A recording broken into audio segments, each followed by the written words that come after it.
சாத்தான் தன் தந்தீர வலை வீசினாலும், சாத்தான் தன் தந்தீர வலை வீசினாலும், சோராதே இயேசு பரன் தஞ்சம் விடாதே, சோராதே இயேசு பரன் தஞ்சம் விடாதே. வாராவினை வந்தாலும் சோராதே மனமே, வல்லவன் ஏசுனக்கு நல்ல தாவரமே, வல்லவன் ஏசுனக்கு நல்ல தாவரமே.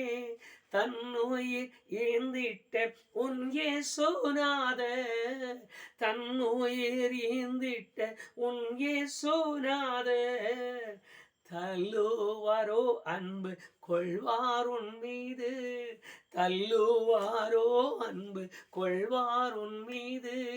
வாராவினை வந்தாலும் சோராதே மனமே, வல்லவன் ஏசுனக்கு நல்ல தாவரமே, வல்லவன் ஏசுனக்கு நல்ல தாவரமே.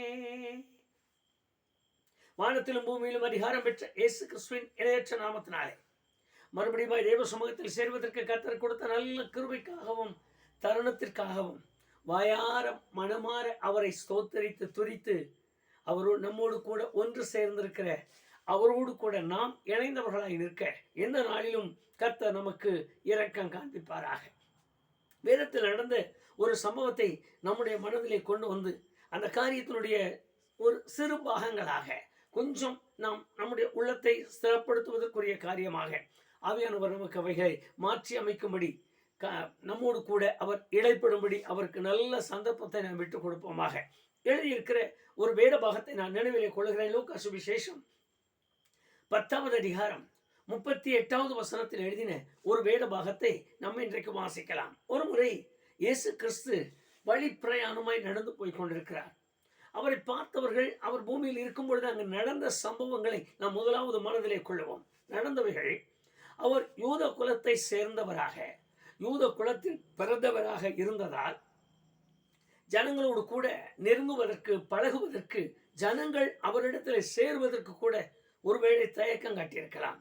காரணம், எல்லாரிலும் பெரியவர்களாக கருதப்பட்ட இந்த கோத்திரம் ராஜாக்களாக ஆண்டு கொண்டு வந்திருந்த காலங்கள் இருப்பதால் மற்ற மக்கள் மற்ற ஜனங்கள் இந்த கோத்திரத்தோடு இணைவதற்கு சேர்வதற்கு கொஞ்சம் தயக்கம் காட்டி இருக்கிற ஒரு காலம்.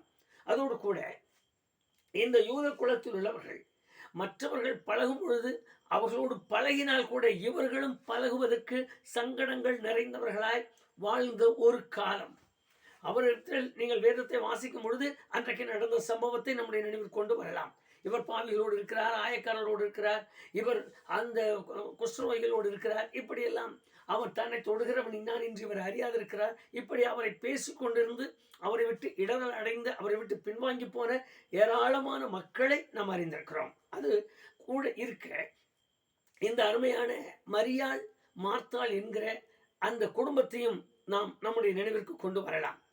அவர் அந்த வழியாக நடந்து போகிறார் என்று கேள்விப்பட்ட இந்த ஒரு குடும்பம், இதில் மார்த்தாள் என்கிற அந்த மூத்த சகோதரியும் மரியாள் என்கிற இளைய சகோதரியும் அவரோடு கூட நின்ற அருமையான சகோதரன் லாசரும் ஒரு குடும்பத்தில் வசித்து வந்ததாக நாம் வேதத்தில் வாசிக்கலாம். யோவான் சுவிசேஷம் 11ஆம் அதிகாரத்தில், லூக்கா சுவிசேஷம் 10வது அதிகாரத்தில் இதை குறித்து தெளிவான திட்டமான காரியங்கள் நம்மால் அறிய முடியும். இந்த சூழ்நிலையை இயேசு கிறிஸ்து இந்த கிராமத்திற்கு வந்திருக்கிறார் என்று தெரிந்தவுடனே ஒன்று உறவுகள் என்ன சொல்லும் என்கிற ஒரு காரியம், மற்றொன்று மற்ற ஜனங்கள் இவரோடு கூட மற்றவர்களோடு இவர் பழகுவதால் இவரோடு கூட நாம் பழகினால் நம்முடைய இரத்த சம்பந்தமான சொந்தங்கள், நம்முடைய இனத்தார், நம்முடைய ஜாதிக்காரர்கள் என்ன சொல்லுவார்கள், எப்படி நம்மை நேசிப்பார்கள், எப்படி நம்மை அணைத்துக் கொள்வார்கள் என்கிற இந்த நிலையில் ஒரு சூழ்நிலையும் சந்தர்ப்பமும் அமைந்திருக்கிறதாக நாம் கருதலாம். அதை அப்படி யோசித்தால்தான் நாம் இந்த காரியத்தை புரிந்து கொள்ள முடியும். இந்த நிலையில் 2 சகோதரிகளில் மார்த்தாள் அவர் வருகிறார் என்று கேள்விப்பட்ட உடனே வெளியே வந்தார். அந்த ஊர் பழக்கப்படி எப்படி அவரை வரவேற்றால் என்று தெரியவில்லை. தன் வீட்டில் அவரை ஏற்றுக்கொண்டாள் என்று எழுதியிருக்கிறது.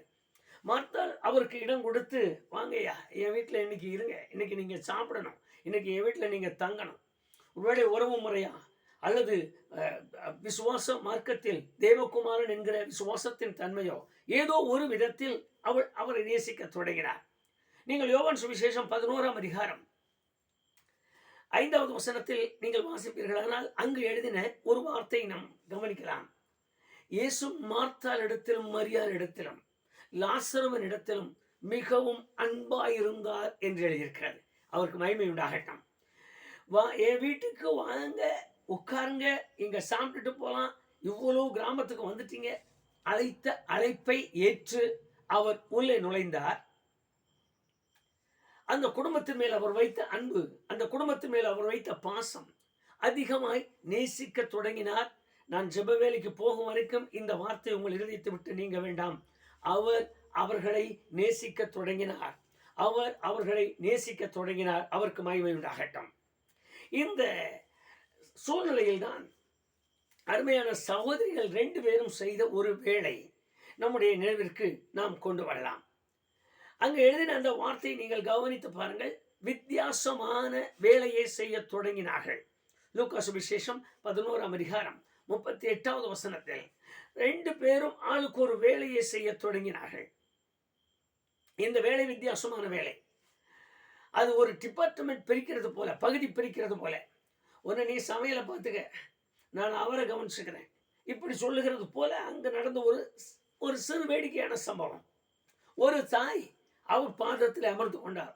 அது சொல்லுவாங்க, நான் வர்ற வரைக்கும் உங்களுக்கு கம்பெனி கொடுத்துட்ருங்க, நான் இந்த வேலையை கவனிக்கிறேன்னு சொல்லி. ஆனால் இங்கே அந்த சம்பவங்கள் நடந்த மாதிரி தெரியல.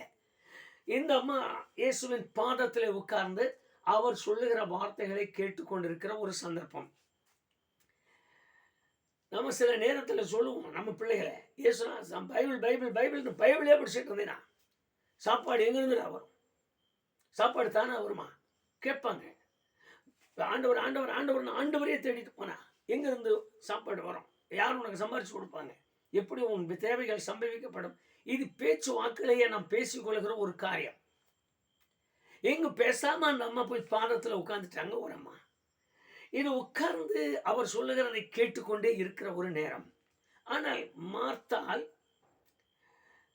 டிபார்ட்மெண்ட்டை மாத்திட்டாங்க, தன்னுடைய வேலை பலுவை அதிகரித்து மாத்திக்கிட்டாங்க.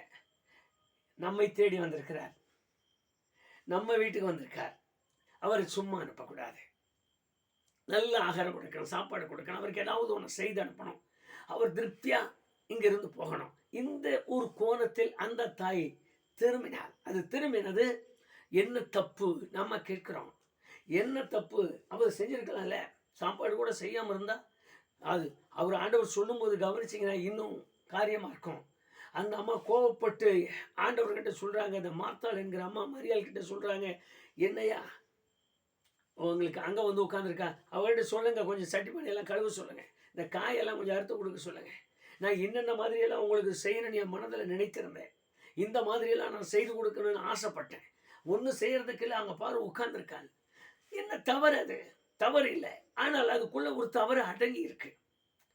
நீங்கள் வேத வசனத்துக்கு வாசிக்கும்படி நான் அதை அப்படியே விடுறேன், அதை அப்படியே கொஞ்சம் வாசித்து பாருங்கள். அந்த பாகத்தை பற்பல வேளைகளினாலே கவலைப்பட்டால் என்று எழுதியிருக்கிறது. கவலை ஒன்று தவிர அந்த அம்மா சம்பாதிச்சு வச்சது ஒன்றுமே இல்லை. அவள் படுற பிரயாசம், அந்த அம்மா படுகிற பாடு, அந்த அம்மா படுகிற காரியங்கள், அவர்களுடைய ஆசை, அவர்களுடைய பிரயாசம் எல்லாமே அது முடிவை எதை கொண்டு வருகிறது, ஒரு பெரும் கவலையை அவள் உள்ளத்திலே கொண்டு வந்து வைத்திருக்கிறது. இந்த வேத வசனங்கள் அப்படி இருக்க 2 பேரும் 2 விதமான காரியங்களை செய்ய, 2 பேருமே ஆண்டவருக்காக. கர்த்தருக்கு மகிமை உண்டாகட்டும். எப்படியோ ஒரு சம்பவம் நடந்தது, அந்த வீட்டுக்குள்ளே ஒரு நல்ல காரியம் முடிந்தது. நடந்த சம்பவத்தில் 2 காரியம் அந்த வீட்டுக்குள் நடந்தது. இப்பொழுதுதான் நம்முடைய சிந்தனைக்கு நாம் வர வேண்டியவர்களாய் நிற்கிறோம். ஒன்று, அவர்களை விட்டு எடுபடாத ஒரு நல்ல பங்கும் அங்கு இருக்கிறது. மற்றொன்று, மிகப்பெரிய வருத்தமான காரியமும் அங்கு இருக்கிறது. நீங்கள் வேதவசனத்தில் வாசித்து பாருங்கள், அவள் பல காரியங்கள் வேலைகளினாலே வருத்தப்பட்டவள் என்று எழுதியிருக்கிறது. ஒரு வருத்தமும் அந்த வீட்டுக்குள்ளே இருக்கிறது, ஒரு நல்ல பங்கும் வீட்டுக்குள்ளே இருக்கிறது. இந்த 2 தான் இன்றைக்கு வரைக்கும் நம்மை விட்டு எடுபடாத ஒன்று. எல்லா வீடுகளிலும், எல்லா இடங்களிலும், எல்லா மக்கள் நடுவில், எல்லா தாய் தகப்பன்மார் உட்கார்ந்து இருக்கிற இடங்களிலும் இவைகள் இன்றைக்கு வரைக்கும் ஒன்றை ஒன்று தாங்கிக் கொண்டுதான் இருக்கிறது. ஒரு புறத்தில் வருத்தம், ஒரு புறத்தில் பங்கு, ஒரு புறத்தில் வருத்தம், ஒரு புறத்தில் கவலை, ஒரு புறத்தில் ஜெபம், ஒரு புறத்தில் பாடல், ஒரு புறத்தில் துக்கம். இது ஒரு வீட்டுக்குள் மாறாமல் நடந்து கொண்டேதான் இருக்கிறது. இந்த 2ம் நிறைந்த ஒரு வீடு அன்றைக்கு அவர் இருந்த வீடு. இது ஒன்றுதான் இன்றைக்கு நம்முடைய சிந்தனையில் வர வேண்டும். அமர்ந்திருக்கிறவர் இயேசு, உள்ளே நுழைந்திருக்கிறவர் ஆண்டவர், அவர்களோடு கூட தங்கி இருக்கிறவர் ஆண்டவர், அவர்களோடு உட்கார்ந்து கொண்டிருக்கிறவர் ஆண்டவர், அவர்களோடு பேசி கொண்டிருக்கிறவர் ஆண்டவர், அவர்களுக்கு தரிசனம் கொடுத்து கொண்டிருக்கிறது ஆண்டவர், அவர்களோடு கூடவே கை கோர்த்து பேசி சிரித்து அங்குள்ள பாகங்களை எல்லாம் கவனித்துக் கொண்டிருக்கிறது ஆண்டவர். ஆனால் ஒரு பக்கத்தில் ஒரு வருத்தம் அதிகமாகிக் கொண்டே போகிறது. வருத்தமும் ஆண்டவர் இருக்கிற இடத்தில் இது எப்படி இருக்கலாம் என்கிற கேள்வி நம்முடைய உள்ளத்தில் தோன்றலாம், தோன்றித்தான் ஆக வேண்டும். அது தோன்றுவதற்கு ஆண்டவர் அல்ல, நான் தெரிந்து கொள்ளுகிற தன்மை. வேதத்தில் எழுதியிருக்கிறது. அந்த பாகத்திற்கு அப்படியே நீங்கள் வாருங்கள். லூக்கா சுவிசேஷம் 10ஆம் அதிகாரம் 38, 37, 38, 39 அந்த வசனங்களையும் வாசியுங்கள். அங்குதான் இவர்களை குறித்த ஒரு முழு தீர்மானம் எழுதியிருக்கிறது. அந்த தீர்மானத்தில் ஒரே வீட்டுக்குள் 2 சம்பவங்களும் இருந்து கொண்டே இருக்கிறது. யாருக்கு எது? இதுதான் நம்முடைய விசுவாச காரியத்தின் ஓட்டம். பாடிட்டு தான் இருக்கேன், வசனம் பேசிட்டு தான் இருக்கோம். அதுவும் இந்த வழக்கமாக சொல்லுவாங்க, 1000 ஸ்தோத்திரம் சொல்லாமல் நான் வெளியே போகவே மாட்டேன். அதில் சொல்லிடுவாங்க, காலையில் எழுந்தால் சாயங்காலம் வரைக்கும் என் டிவி இதுதான் பாடும், இதுதான் பேசும், வசனத்தை தவிர வேறொன்றும் எங்களுக்கு இல்லை. அப்படி இருக்கிற குடும்பங்கள் இருக்கிறது. இந்த குடும்பத்திற்குள்ளும் தான் ஒரு வருத்தம் தலை தூக்கி நிற்கிறது, போராட்டம் தலை தூக்கி நிற்கிறது, வேதனை தலை தூக்கி நிற்கிறது, உபத்திரவங்களும் சங்கடங்களும் உள்ளே குடிக்கொண்டிருக்கிறது. என்னை கேட்டுக் கொண்டிருக்கிற எனக்கு அருமையான சகோதர சகோதரிகளே, தேவனுடைய பிள்ளைகளாய் மாறி இருப்பதால், ஆண்டவர் என் உள்ளத்திற்குள் என் வீட்டிற்குள் இருப்பதால் இவைகளெல்லாம் இருக்கவே கூடாது என்பதல்ல, இவைகள் இருப்பதுதான் அவசியம் என்பதுதான் காரணம். இவைகளின் நடுவிலும் நான் எதை தெரிந்து கொண்டிருக்கிறேன் என்பதுதான் இன்றைய கேள்வி. போராட்டத்தின் நடுவில், உபத்திரவத்தின் நடுவில், சங்கடத்தின் நடுவில், பல வேளைகளின் நடுவில், வருத்தத்தின் நடுவில், எனக்கு இருக்கிற நோய், எனக்கு இருக்கிற சங்கடம், எனக்கு இருக்கிற மனவேதனை, மனவியாகுலங்கள், எனக்கு இருக்கிற கடன் பிரச்சனைகள், எனக்கு இருக்கிற எல்லா விதமான சஞ்சலத்தின் நடுவிலும் நான் அவரிடத்தில் எப்படி பழகுகிறேன், அவரை நான் எவ்வளவாய் நேசிக்கிறேன், இதை பார்க்கணும். அவைகளை நான் பெரிதாய் எண்ணுகிறேனா? அவைகளை பார்க்கிறோம்.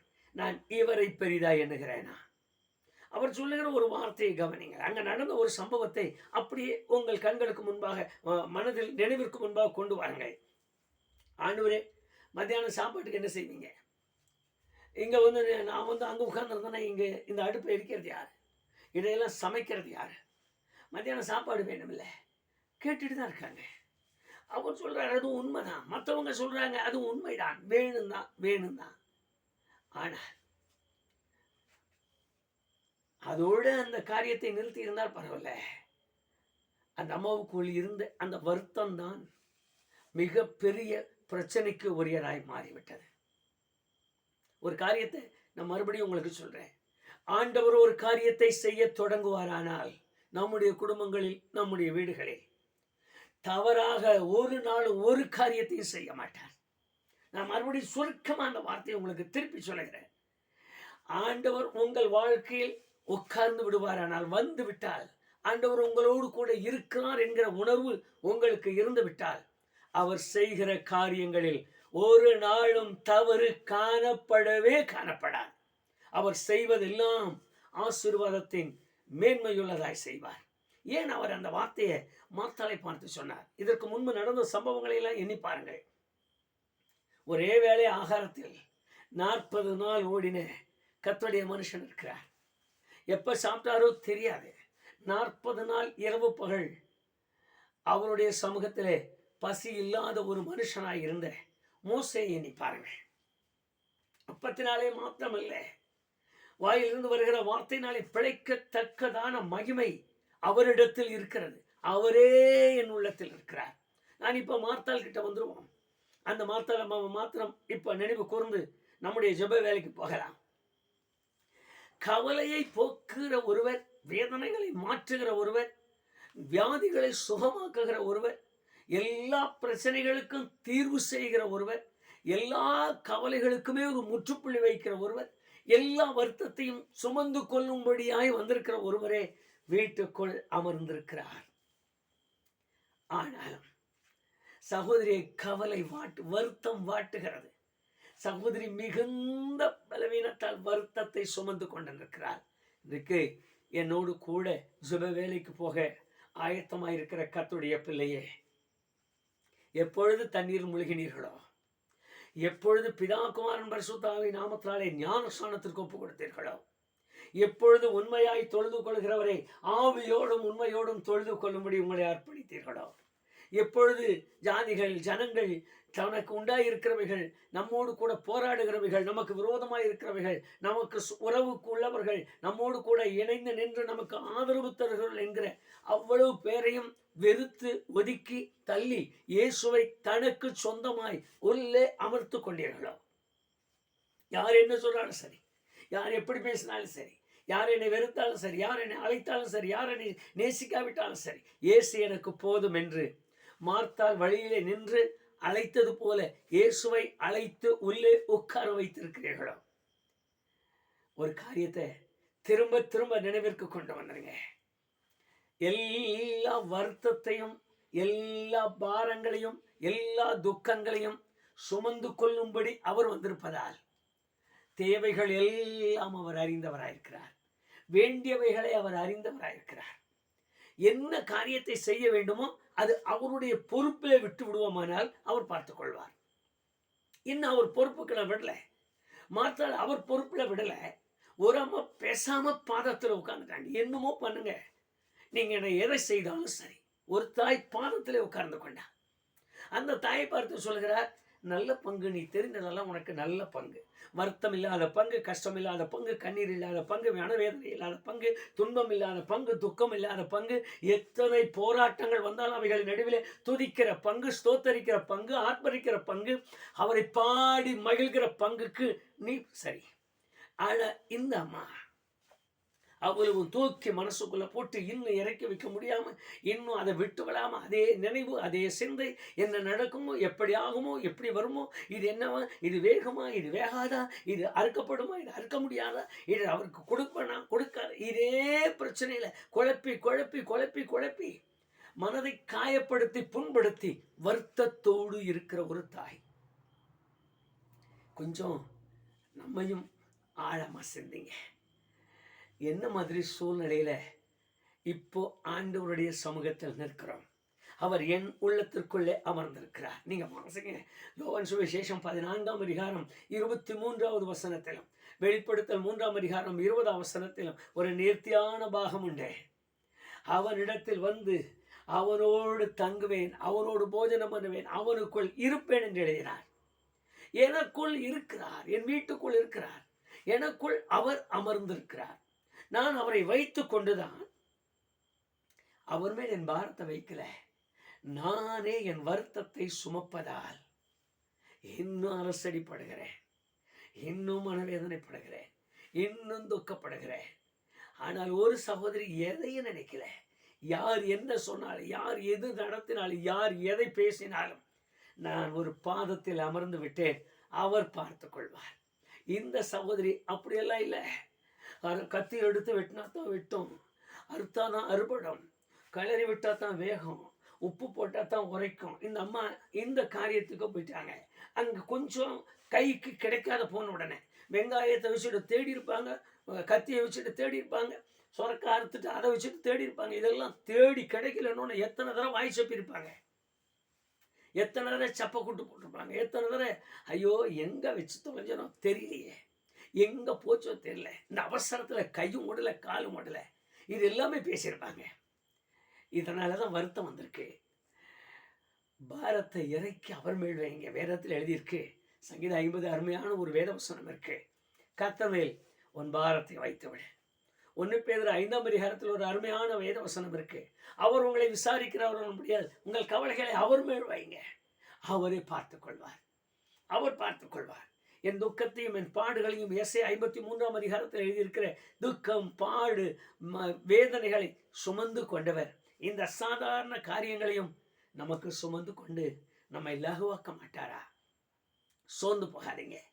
பாடுகள் துக்கங்கள் வரத்தான் செய்யும், கவலைகள் கண்ணீர் எல்லாம் என்ன நடந்தாலும் சரி, பாதத்தில் அமர்ந்து கொள்ளுங்கள்.